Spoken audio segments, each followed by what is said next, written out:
Welcome to the University of Arkansas at Little Rock Center for Arkansas History and Culture.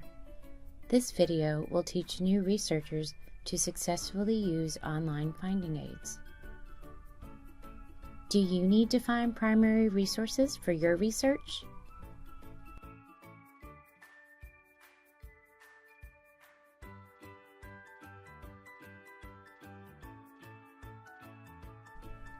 Finding aids can help.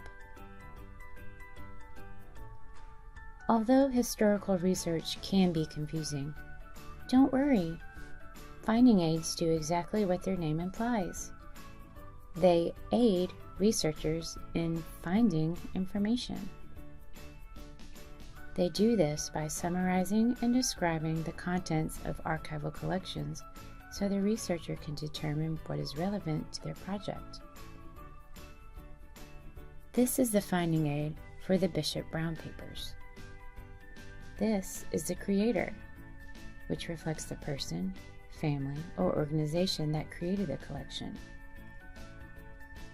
This is the title, which normally reflects who created the collection and what type of materials are found there, unless the creator is unknown. This explains the date range of the materials within the collection.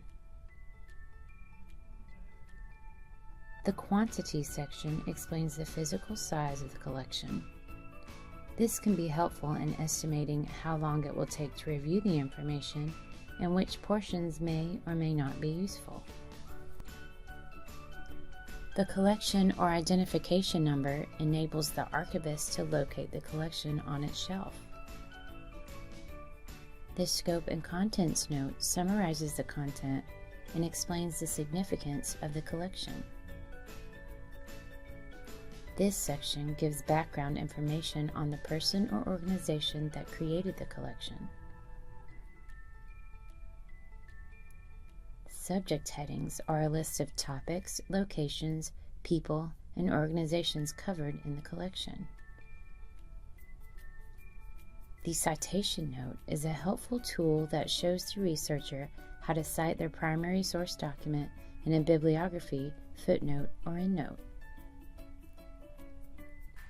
Restrictions explain any limitations that have been set on the collections pertaining to access and use.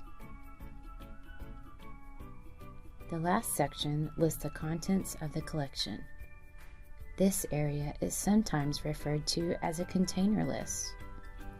It is a box-by-box, folder-by-folder listing of materials found within this particular collection. The level of detail may vary depending on the scope of the collection and the specific practices of the repository. Let's look at a different finding aid.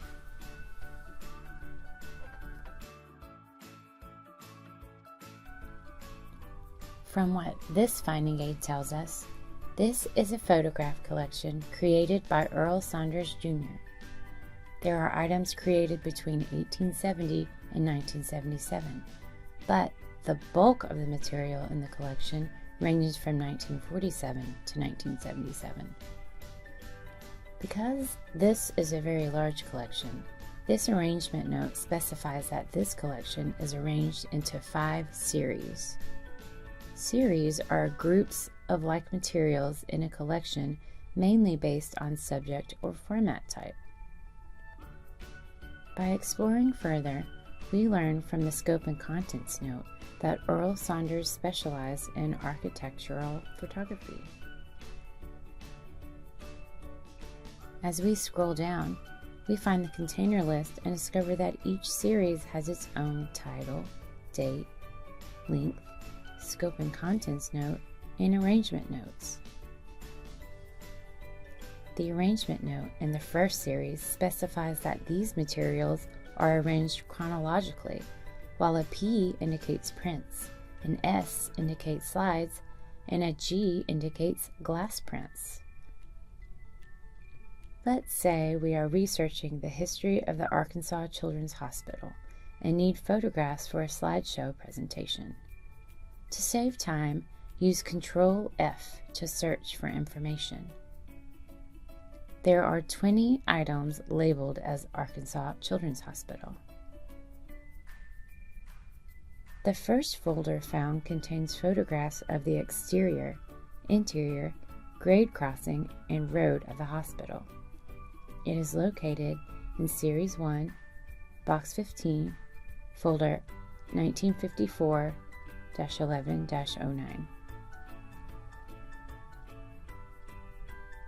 Continue to hit Enter to jump to the information highlighted.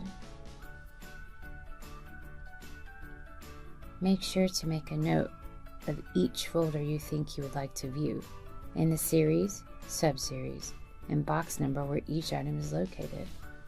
Also write down the identification number of the collection. You will need to give this information to the archivist so she can pull the items for you. You can print out the finding aid if it isn't too long, but in this case, jotting down the information may be easier. Now I think you are ready to visit the archival repository and view the primary sources you have discovered. Please contact us if you have any questions.